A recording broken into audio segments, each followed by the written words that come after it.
ఏ పుస్తక రచనకు గాను తల్లావజుల పతంజలి శాస్త్రి కేంద్ర సాహిత్య అకాడమీ ఉత్తమ రచయితగా ఎంపికయ్యాడు. సో కేంద్ర సాహిత్య అకాడమీ ఉత్తమ రచయిత 2023 సంవత్సరానికి గాను తల్లావజుల పతంజలి శాస్త్రి గారే. సో ఆయన కాకినాడ జిల్లా పీఠాపురంకు చెందిన వ్యక్తి అని చెప్పాను కదా. సో ఆయన ఒక రిటైర్డ్ ప్రిన్సిపల్. కొల్లేరు విధ్వంసం మీద ఆయన పోరాడాడు. అండ్ అందుకే ఐక్యరాజ్య సమితిలో ప్రసంగించడం కోసం ఆయనకు ఆహ్వానం కూడా వచ్చింది అప్పట్లో. ఆయన ఒక పర్యావరణవేత్త. సో ఇప్పుడు ఏ పుస్తక రాసినందుకు గాను వచ్చింది అని అన్నాం. సో అండ్ ఆల్రెడీ గతంలోనే చెప్పాను. సో రామేశ్వరం కాకులు మరికొన్ని కథలు.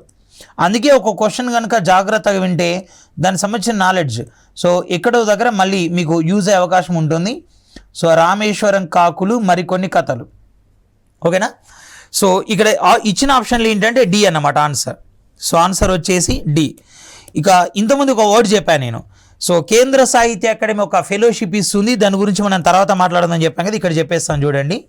ఇప్పుడు కేంద్ర సాహిత్య అకాడమీ ఇచ్చే ఫెలోషిప్ ఏంటి అంటే మున్షీ ప్రేమ్చంద్ ఫెలోషిప్. మున్షీ ప్రేమ్చంద్ ఫెలోషిప్. మున్షీ ప్రేమ్చంద్ చాలా ఫేమస్ హిందీ రైటర్ అన్నమాట. ఆయన ఫేమస్ హిందీ రైటర్. ఈ అవార్డుని 2005 నుంచి ఇస్తున్నారు. సో మున్షీ ప్రేమ్చంద్ పురస్కారం వచ్చేసి 2005 నుంచి ఇస్తున్నారు.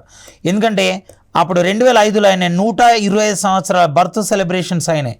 ఆ పని చేస్తున్నారు. సో ఇది 2023లో అవార్డు ఎవరికి వచ్చిందంటే భూటాన్ రచయితకు వచ్చింది, షేరింగ్ తాషి. Tshering Tashi Bhutanese writer. 2023లోనే ఈ అవార్డు పొందడం జరిగింది.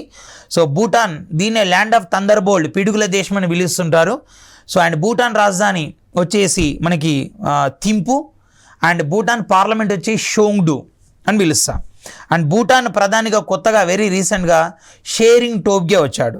భూటాన్ న్యూ పిఎం వచ్చేసి ఏంటంటే ప్రైమ్ మినిస్టర్ షేరింగ్ టోబ్గే.